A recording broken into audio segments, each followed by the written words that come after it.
किसी विधायक की, सांसद की औकात नहीं है कि आपके ज़िंदगी को, आपके मोहल्ले को, आपके शहर को सुधार दे। ये बिल्कुल फर्जी बात है।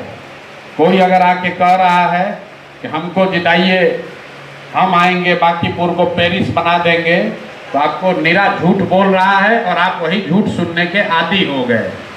मैं आपको स्पष्टता से कह रहा हूँ, अगर आप जनसुराज को वोट दीजिएगा, जनसुराज का कोई प्रत्याशी जीत जाएगा, उससे आपके यहाँ कोई सुधार नहीं होगा। उससे बस इतना होगा कि बिहार में एक राजनीतिक रास्ता खुलने का, जो प्रयास खोलने का हम लोग 3 साल से कर रहे हैं, वो एक शुरुआत यहाँ से हो जाएगी। अभी लोग बता रहे हैं, सम्राट चौधरी भाई साहब ने खड़ा होकर कहा कि सम्राट चौधरी प्रोनाउंसिएशन में कुछ गलत बोले हैं तो उससे हम लोग का सर झुक रहा है। भाई सम्राट चौधरी बैठे या राबड़ी देवी बैठे, उसके लिए वो दोषी नहीं है।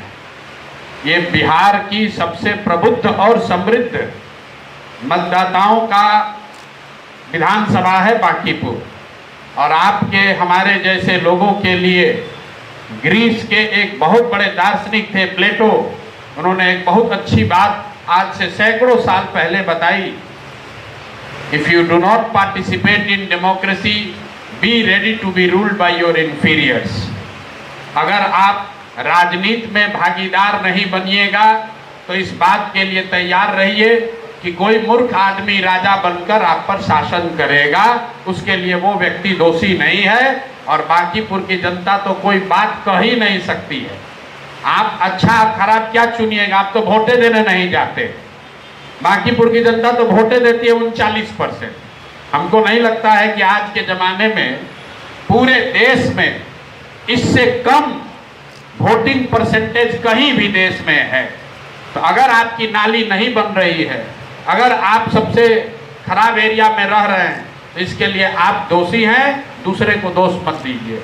जो व्यक्ति अपना वोट देने नहीं जाता है, 5 साल आप बैठ के चर्चा किए जा रहे हैं, बड़ा बड़ा बात कर रहे हैं, ज्ञान की बात कर रहे हैं, इकोनॉमी की बात कर रहे हैं, सोसाइटी की बात कर रहे हैं, मोरालिटी की बात कर रहे हैं, आप तो वोटे नहीं देने जाते। इसलिए आपसे हमारी कोई हमदर्दी नहीं, और बिल्कुल हमदर्दी नहीं। यहाँ पर आदमी कह रहा है भाई 100 आदमी आया है, मामूली बात है। बांकीपुर का जनता प्रधान जी 100 आदमी आया है, जुटा है सुनने के लिए, बहुत बड़ी बात है। आप घर से निकले तो सही, आप तो घर से बाहर निकलना ही नहीं चाहते। कैसे सुधार होगा? नहीं सुधार हो सकता। एक प्रशांत किशोर आए या 10 प्रशांत किशोर आए, सुधार नहीं हो सकता है। फिर हम लोग प्रयास क्यों कर रहे हैं? प्रयास इसलिए कर रहे हैं, इसी धरती में जन्म हुआ है, एक साधारण परिवार से आते हैं। किसी जमाने में, किसी समय में ये सपना था कि भाई 20,000 रुपया का किसी तरह नौकरी मिल जाए। आप ऊपर वाले की कृपा से, माता पिता के आशीर्वाद से जीवन में कुछ हासिल हो गया, तो ऐसा समझते हैं कि ये हमारी जिम्मेवारी है कि इस मिट्टी का कर्ज अदा किया जाए। और अगर हमारे जैसा आदमी का हिम्मत नहीं पड़ेगा तो किसका हिम्मत पड़ेगा, इसलिए प्रयास कर रहे हैं। हम तो चुनाव पूरी तरह हार गए। जिसको खड़ा होने का भी अकल नहीं है, वो ज्ञान आकर दे रहा है कि हम कह न रहे थे कि न जीतोगे बिहार में। हमारी पत्नी, हमारे बच्चे, हमारे घर वाले सब रोज कहते, इसीलिए न कह रहे थे कि मत जाओ, कितना बढ़िया जिंदगी चल रहा था, कहाँ जाके बिहार में मारे मारे फिर रहे हो, ये न सुधरने वाला है आदमी। ये हमको भी एहसास है कि बहुत कठिन काम है। जो 40-50 साल से जो समाज सिर्फ अपने भूत की, अपने इतिहास की बात करता है, उससे आप क्या अपेक्षा कीजिएगा? जो लोग अपने बच्चों के लिए नहीं खड़े होते हैं, वो प्रशांत किशोर के लिए क्या खड़े होंगे? आप अपने बच्चों के दर्द से नहीं सुधरे तो आप प्रशांत किशोर का भाषण सुन के सुधर जाइएगा, वो नहीं होने वाला। इस बात का एहसास है, लेकिन कई बार आपको सारी बातों की समझ होने के बाद भी आप प्रयास इसलिए करते हैं क्योंकि आप समझते हैं कि आपकी जिम्मेवारी है, आपको करना चाहिए, होना होगा हो या न हो, न होना हो न हो। मैं यहाँ प्रयास, हमारा जीवन में कभी एमएलए एमपी बनने का मेरा सपना नहीं। एमएलए एमपी को, मंत्री को जितना पैसा, सम्मान, सुरक्षा, इज्जत समाज में सरकार से, व्यवस्था से मिलती है या मिल सकती है, उससे बहुत ज़्यादा सम्मान, बहुत ज़्यादा इज्जत, पैसा, शोहरत मिला हुआ है। हम लोग एमएलए एमपी बनने नहीं आए हैं, ये सोच कर आए हैं, ये सपना लेकर आए हैं कि अपने जीवन काल में बिहार में एक ऐसा दिन देखें जब दूसरे राज्यों से लोग यहाँ पर पढ़ाई रोजगार करने आए, तब मानेंगे कि भाई बिहार में भी विकास हो गया। लेकिन यहाँ के लोगों को विकास कहाँ से ही कहता है, पहले 6 बजे पटना बंद होता था, अब 10 बजे रात तक पटना खुला हुआ है। यही आपके लिए उपलब्धि है। हमको बता रहे, देखे हैं कितना बढ़िया एयरपोर्ट बना है पटना में। अरे मेरे भाई, तुम्हारा आपका हमारा एयरपोर्ट जो है पहले बस स्टैंड जैसा था, अब बेंगलोर के किसी मेट्रो के स्टेशन के जैसा हो गया है। ये एयरपोर्ट आज भी नहीं है, इसी में हम लोग खुश हैं।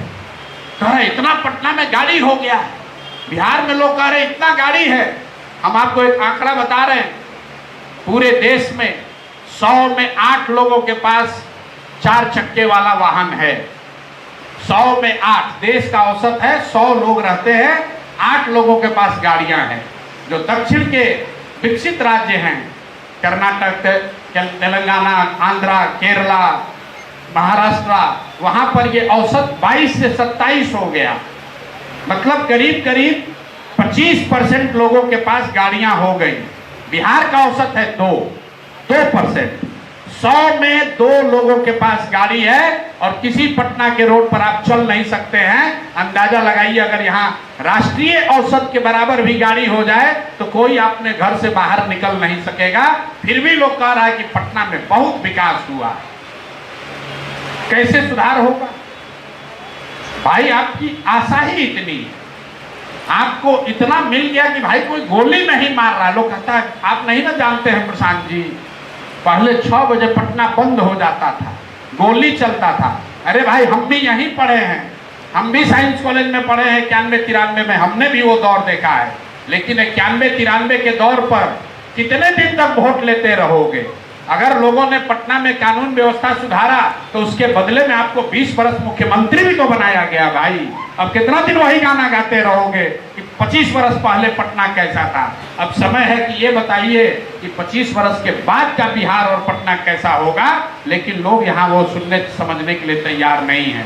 तो आपके पास एक मौका आ गया है। हम लोग तो हार गए, बुरी तरीके से हारे, इतनी बुरी तरीके से हारे कि लोग हंसते हंसते परेशान हो गए। आए थे बड़ा तेज बन के, देखे प्रशांत किशोर को औकात दिख गया ना।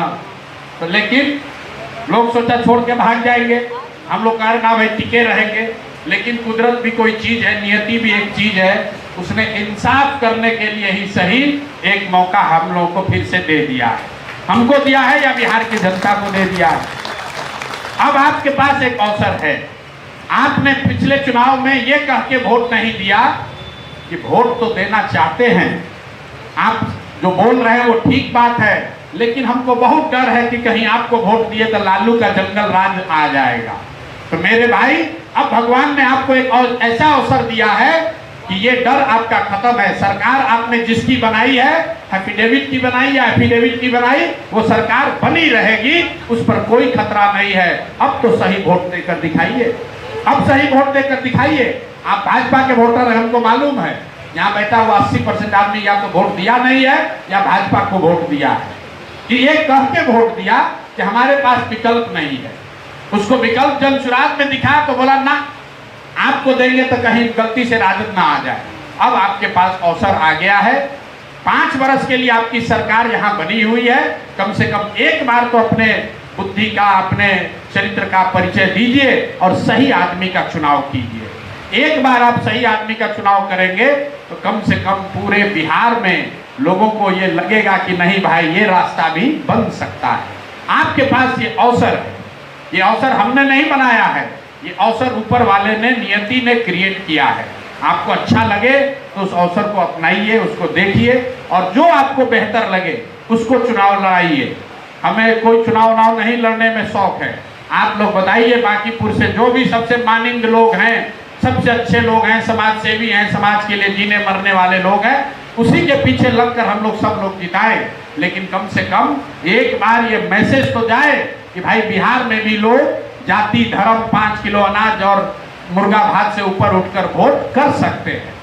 तमिलनाडु में हमने 2% भी मेहनत नहीं किया है। जितनी मेहनत, जितना पसीना, जितना हड्डी हमने बिहार में गलाया, इसके मुकाबले 2% भी मेहनत हमने तमिलनाडु में नहीं किया।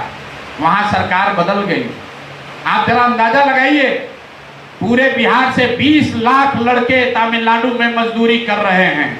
जिस राज्य में मजदूरी करने आपके बच्चे जा रहे हैं, जहां पर फैक्ट्रियां हैं, जहां पर विकास है, वहां के लोग चाहते हैं कि और विकास हो। इसलिए वहां के सरकार को, डीएमके को, एआईएडीएमके को हटाकर लोगों ने एक नया प्रयोग किया है। और जिस राज्य से गरीबी से, भूखमरी से, लाचारी से लोग जा रहे हैं तमिलनाडु मजदूरी करने, उस राज्य का आदमी दाल भात चोखा खा के सोया है कि अरे कोई बात नहीं, ठीक है, तो चल रहा है, नीतीश बढ़िया तो चला रहा है, क्या चाहिए, बढ़िया बिजली उजली आइए गया है, पंखा चल ही रहा है, रोड है, कोई गोली मारिए नहीं रहा है, इससे ज्यादा क्या चाहिए हमको, क्या चाहिए इससे ज्यादा। नारा लगाता है एक बिहारी 100 पर भारी। हम रोज कह रहे हैं मेरे भाई ये भ्रम मत पालो, ये भ्रम मत पालिए। एक बिहारी 100 पर भारी कहां से, किसने नारा बनाया है? अभी आज के तारीख में 100 बिहारी मिलकर एगो गुजराती के बराबर नहीं। एगो गुजराती फैक्ट्री लगा रहा है और 1 लाख बिहार का लड़का जाकर वहां मजदूरी कर रहा है। जिनका वर्तमान नहीं होता है, जिनका भविष्य नहीं होता है, वो हमेशा भूत की बात करते हैं, इतिहास की बात करते हैं। इतिहास को याद रखना ठीक बात है, लेकिन बिहारियों के पास इतिहास को छोड़कर बात करने के लिए कुछ नहीं है, क्योंकि हम लोगों ने वर्तमान को खत्म कर दिया है और भविष्य कुछ है नहीं। कह रहा है भैया IAS IPS, हमसे किसी ने सवाल पूछा, कह रहे भाई बिहार से इतना IAS IPS बनता है। अभी JP सिंह साहब ने ठीक बताया, बिहार के लड़के IAS IPS बन रहे हैं, बिहार से कोई IAS IPS नहीं बन रहा है। अगर आपको बिहार से IAS IPS बनना है तब वो Jackson hostel, science college, Patna college सब बर्बाद हो गया। बिहार में शिक्षा व्यवस्था कभी बहुत अच्छी नहीं थी। हम खुद बिहार के सरकारी स्कूल से पढ़े, बोड़ा वाले स्कूल में पढ़े, लेकिन हर जिले में 1-2 स्कूल ऐसा जरूर था जहां पढ़कर आप आगे बढ़ सकते थे। अगर साइंस कॉलेज पहुंच गए, पटना कॉलेज पहुंच गए, आपका जीवन सुधर सकता था। आज की तारीख में एक भी ऐसा विद्यालय नहीं है जहां से सरकारी विद्यालय से पढ़ के लड़के कुछ भी कर रहे हो। और शिक्षा ऐसा नहीं कि हम लोग पैसा नहीं खर्च कर रहे हैं। इसी गरीब बिहार से हर साल सरकार 77,000 करोड़ रुपया खर्च कर रही है सिर्फ शिक्षा के नाम पर, और नीचे से लेकर ऊपर तक लूट रहा है। क्या कीजिएगा? लोग कह रहे हैं बड़ा भ्रष्टाचार है, कोई भ्रष्टाचार नहीं है। हम गांव में जाते हैं, लोग कहता है भैया मुखिया जी बड़ा चोरी कर रहे हैं, विधायक जी तो महाचोर है। अरे भाई 500-500 रुपया लेकर वोट दीजिएगा आप, मुर्गा भात खा के वोट दीजिएगा आप, जाति के नाम पर 2 पाउच पीकर, दारू पीकर वोट दीजिएगा आप, तो आपका मुखिया विधायक चोर नहीं होगा तो हरिश्चंद्र होगा। इसमें कौन सा ज्ञान है? जैसा बोइएगा वही पाइएगा। तो बांकीपुर की जनता 40 बरस से आपने आंख बंद करके भाजपा को वोट दिया है, और हम दावे के साथ कह सकते हैं कि हम लोग कितना भी गला फाड़ लें, कल फिर चुनाव होगा, फिर जाके कमल को ही बटन दबाएगा, फिर ड्राइंग रूम में आएगा, आधा घंटा चर्चा करेगा कि मोदी जी का राज में ठीक नहीं है, पेट्रोल का दाम बढ़ गया, डीजल का दाम बढ़ गया, सिलेंडर महंगा हो गया। अरे भाई ये ईरान के लड़ाई से आपका पेट्रोल डीजल दाम नहीं बढ़ा है। बिहार में यूपी के मुकाबले डीजल और पेट्रोल 10 रुपए लीटर महंगा है, लेकिन लोग कहता है ना ठीक है, हिंदू मुसलमान चल तो रहा है बढ़िया, राम मंदिर बन गया है, अब इससे ज्यादा क्या चाहिए। तो जो आप चाहते हैं वो आपको मिल रहा है। इससे अगर बेहतर चाहिए तो उसके लिए बेहतर प्रयास करना पड़ेगा। बोइएगा बबूल तो आम नहीं खाइएगा। प्रशांत किशोर आए कि मोदी आए कोई फर्क नहीं है। मोदी देश के प्रधानमंत्री हैं, वो बिहार के भी प्रधानमंत्री हैं और गुजरात के भी प्रधानमंत्री हैं। मोदी जी का भाषण जाके निकालिए गुजरात में। आप लोग सब पढ़े लिखे प्रबुद्ध लोग हैं, जरा YouTube खोलिए, लिखिए मोदी जी स्पीच इन गुजरात। मोदी जी गुजरात जाते हैं तो बताते हैं कि भैया वहाँ स्मार्ट क्लास कैसे बनेगा, गुजरात जब 75 साल का होगा तो गुजरात में कैसे एजुकेशन की क्या व्यवस्था होगी, वहाँ का कृषि कैसा होगा, वहाँ उद्योग कितना होगा, वहाँ सौर ऊर्जा का दुनिया का सबसे बड़ा केंद्र बन रहा है, वहाँ सबसे बड़ी यूनिवर्सिटी बन रही है, वही मोदी जब बिहार आते हैं तो कहते हैं कि बिहारी लोग चाहता है उसना चावल खाना, तो हमने व्यवस्था की है कि आपको अरवा नहीं उसना चावल मिले। कि कुशवाहा मेरा भाई है, मुसहर मेरा भाई है, ये मोदी जी का स्पीच है बिहार में। गलती मोदी जी का नहीं है। मोदी जी को पता है कि गुजरात के लोग विकास के बारे में सुनना चाहते हैं और बिहार में लोग अपने जात और भात के बारे में सुनना चाहते हैं। यहाँ लोगों को कुछ नहीं चाहिए, बतियाने के लिए जात और खाने के लिए 5 किलो भात, इतना मिलता रहे, जिंदगी चल रही है। बिहार का चाहे जो होना है होने दीजिए। अगर सुधार करना चाहते हैं तो कम से कम आप इसको अपनी जिम्मेवारी समझिए। धनसुराज का क्या होगा, प्रशांत किशोर का क्या होगा, वो देखा जाएगा। अपनी जिम्मेवारी समझिए, बीजेपी को हराइए। कुछ लोग कह रहा है कि भैया बीजेपी ने बहुत गलत आदमी को सीएम बना दिया, बड़ा नाराज हैं हम पूछते हैं क्या मोदी जी फोन करेंगे आपको? कहता ना भैया, मोदी और अमित शाह बना दिए, हम थोड़े वोट दिए थे सम्राट चौधरी को। तो मेरे भाई, मोदी जी ना आपको पहले फोन किए थे ना आगे फोन करेंगे, लेकिन आपके पास एक हॉटलाइन है हर मतदाता के पास। आप जब वोट देने जाइए, ईवीएम पर एक बार भाजपा को हराइए, मोदी जी को कान में एकदम खरा खरा सुनाई देगा कि बिहार की जनता, बांकीपुर की जनता सम्राट चौधरी को मुख्यमंत्री बनाने के उनके निर्णय से सहमत नहीं है। आप अपने आप सुधार होता हुआ देखेंगे। कोई जरूरी नहीं है कि आप प्रशांत किशोर को और धनसुराज को जिताइए। भाजपा को हराइएगा, आपको बेहतर मुख्यमंत्री मिल जाएगा। नहीं हराइएगा तो फिर आपने अपने वोट से ये कह दिया कि नहीं, जिस आदमी को मोदी जी ने, अमित शाह ने मुख्यमंत्री बनाया है, ये सही चॉइस है, सही निर्णय है। फिर उसके बाद बैठ के गाना मत गाइए। जितना बढ़िया आपने चुना है मुख्यमंत्री, मुख्यमंत्री कह रहे कि अब हम फिजिक्स का यूनिवर्सिटी बिहार में बनाएंगे। एक बार तो हम भी कच्चा खा गए कि फिजिक्स का यूनिवर्सिटी, कहा कि मैथमेटिक्स का यूनिवर्सिटी उड़ीसा में है, तो अब फिजिक्स और केमिस्ट्री का यूनिवर्सिटी बिहार में बनेगा। गूगल पर जरा सर्च मारिए, दुनिया में आज तक कहीं कहीं फिजिक्स का यूनिवर्सिटी है ही नहीं। अरे भैया, फिजिक्स तो सब्जेक्ट है, उसका विभाग हो सकता है, उसका स्कूल हो सकता है, उसका इंस्टीट्यूट हो सकता है, उसका यूनिवर्सिटी नहीं हो सकता है। लेकिन किसी अधिकारी ने कहा होगा कि सब यूनिवर्सिटी तो गुजरात में बन रहा है। तो सम्राट चौधरी जी, हम लोग के मुख्यमंत्री, जोश में आए, कहे कि अब देखिए हमारे राज्य में फिजिक्स का यूनिवर्सिटी बिहार में बनेगा, केमिस्ट्री का यूनिवर्सिटी बिहार में बनेगा, मैथमेटिक्स का यूनिवर्सिटी बिहार में बनेगा। अब फिर हम लोग कहते हैं कि बिहारियों को लोग हंस रहे हैं। मेरे भाई, बिहार का जो ये दुर्दशा है, यहाँ पर शर्ट के ऊपर गंजी पहनने वाले को ही आप और हम नेता मानते हैं। हम लोग कहते हैं जमीनी नेता है।